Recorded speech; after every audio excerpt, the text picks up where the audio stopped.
Hello students, we are starting our next chapter from the geography textbook, which is Map of India. From this chapter, one question in the compulsory section is asked, and that question is for 10 marks. A question will be set to locate and label on an outline map of India. This type of map, which you can see on the screen, is provided to you, and you have to locate different things on this map. You have to locate mountains and plateaus. Means one question will be asked based on mountains and plateaus. One question will be from the plains, one question from the rivers, one question from the water bodies, one pass, latitude and longitude, direction of monsoon winds, distribution of minerals, distribution of soil, towns, and population distribution. These are the various factors related to India are to be shown on the map.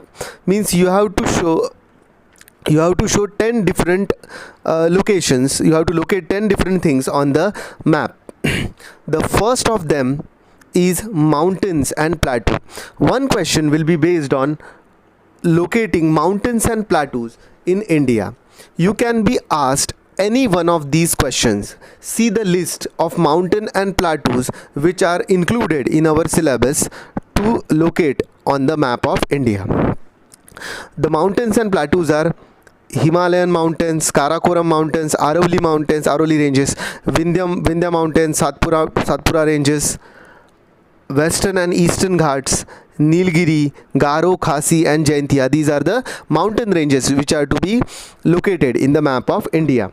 As well as there are 3 plateaus which are in the syllabus, which are Deccan Plateau, Chota Nagpur Plateau, and Malwa Plateau. These are the plateaus which are to be located on the map of India. Now let's see a guiding map which will help you to locate the mountains in the India. You can see in this map various mountains and plateaus are located, and their positions in India are shown. So the first one of them, that is very important mountain range for India, which is Great Himalayan mountain ranges. I am locating this in a sample map.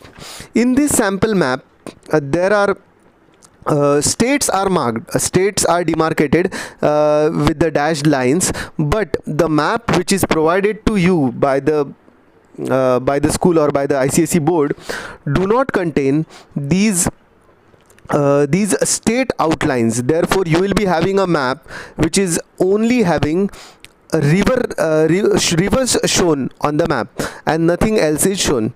Therefore the map which is provided to you will be like this, as I have shown before. Now we will see how to locate Great Himalayan mountain ranges on the map. You can see on the screen I have shown Great Himalayan ranges on the map. Great Himalayan ranges start from Jammu and Kashmir state, which is the northernmost state of India, and it end in the Arunachal Pradesh, which is the easternmost state in the India.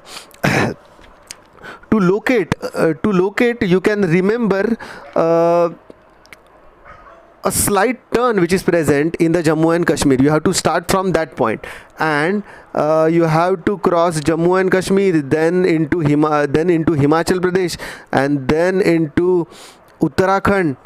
From Uttarakhand you enter into the Nepal, and from Nepal into Sikkim, and then into Bhutan, and then Arunachal Pradesh. In this way you have to proceed, and you have to mark Great Himalayan ranges. To mark all these factors, all these locations in the map, you have to use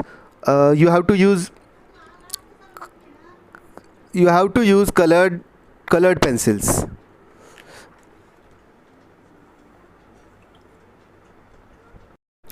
To mark these things you have to use colored pencil, but in this video I am using a simple pencil because I am marking each and every part differently. I am not showing all the things on a single map. Therefore, I am using a single pencil. But at the time of exams, you have to use different colored pencils. Uh, so so in this way we can mark Himalayan mountain ranges. We will proceed into the next part, but before that, I'm you all must know the locations of different states of India. So we will first locate all the states of India, and that will help you in locating various things in the map. That will be very helpful to you. We will start from the northernmost state in India, which is Jammu and Kashmir. I am marking the states with a dot. This is Jammu and Kashmir. After that, just below it, there is Himachal Pradesh. On the left hand side, there is Punjab. Below Punjab, there is Haryana. On the right hand side, there is Uttarakhand.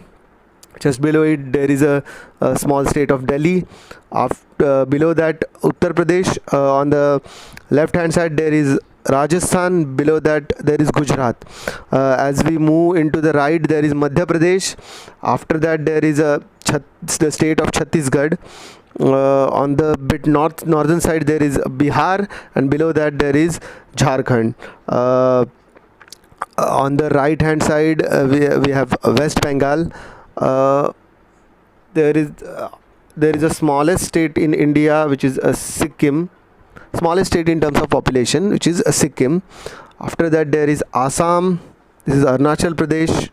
This is Nagaland, Manipur, Mizoram, Meghalaya, and Tripura.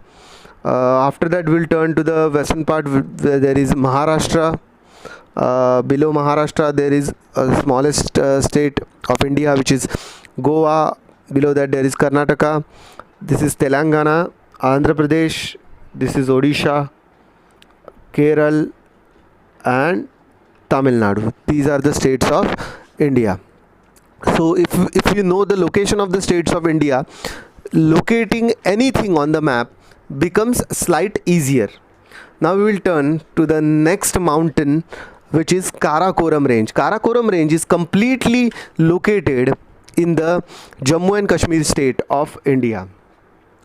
Then we will turn to the mountain ranges in the central India. In the central India, there is Aravalli mountain range. Aravalli mountain range is mainly present in the Rajasthan state of India, and it guards the Great Indian Desert. Means after Aravalli mountain ranges, Great Indian Desert region starts. On the a bit south of it is Vindhya mountain ranges, and below that Satpura mountain range. Satpura mountain range can be easily located just below the Tapi river. When we cover the river region, you will understand which is Tapi river. And there are two main mountain ranges in the southern peninsular India, and they are Western Ghats and Eastern Ghats. They are very easy to locate, but there are slight very small things to be remembered. Western Ghat is a continuous range of mountains. Therefore, you can see that it is shown with a straight line. And the southernmost hills of the Western Ghat are called as Cardamom Hills. There is another important mountain range which is called as Nilgiri range, which is present near the Western Ghats. Then on the eastern side, there is Eastern Ghat. You can see the difference that Eastern Ghat is a broken mountain range and it is slightly away from the coastline. You can see that Western Ghats are very close to coastline, and at places they eventually merge into the sea, but Eastern Ghats are not very close to the coastlines. Now we will turn to the mountain ranges on the northeastern region of India. They are Garo, Khasi and Jaintia hills. They are located in the Meghalaya, Manipur and Nagaland region. You can see these mountain ranges. So we have covered all the mountain ranges which are present in India. Now we will see the plateaus. The first plateau, there are only 3 plateaus to be located. And the first plateau is Malwa Plateau. Malwa Plateau is present in the Madhya Pradesh state of India. So, and its location is very central.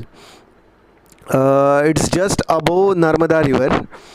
Next is Chota Nagpur Plateau, and Chota Nagpur Plateau is present in the state of Jharkhand. It is present in the Jharkhand state of India, and these two are the smaller and but important plateaus of India. Malwa Plateau is important for the production of wheat, and Chota Nagpur Plateau is very important source of minerals in India. Means many iron and coal mines are present in the Chota Nagpur Plateau. This region is very rich in minerals. Now the next and the biggest plateau of India is Deccan Plateau, which is a triangular region which is present in the peninsular India. You can easily see this range, see this plateau. So we have covered the next part, which is plateaus in the India. Now we will see plains in India. So only two important plains are to be located. One is Gangetic Plains or Indo-Gangetic Plains, and second is coastal plains. So in the map you can see Indo-Gangetic Plains, and it is very easy to locate Indo-Gangetic Plains. You just have to see the river Ganga and its tributaries. All the region around the river Ganga and its tributaries is called as Indo-Gangetic Plain. It covers the region of Punjab, Haryana, some parts of Rajasthan and Madhya Pradesh, and the entire state of Uttar Pradesh, Bihar and West Bengal. So this entire region is called as Indo-Gangetic Plain, and it is very easy to locate. Now we'll turn to the coastal plain. Coastal plains are also very easy to locate. The region beyond the Western Ghats and region beyond the Eastern Ghat is called as Indian coastal plains. Coastal plains means they are nearby the coast, and these regions are slightly low-lying regions, therefore they are called as coastal plains.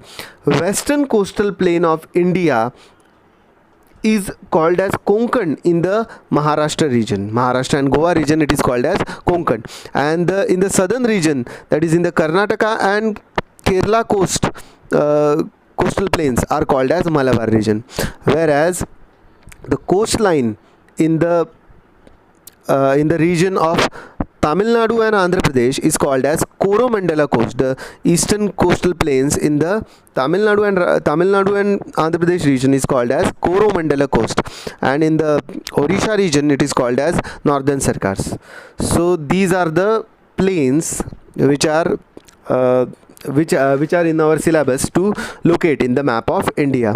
So this part also is very easier part, since we have only two regions, and one question will be asked based on these two regions only. Therefore it will become very easy.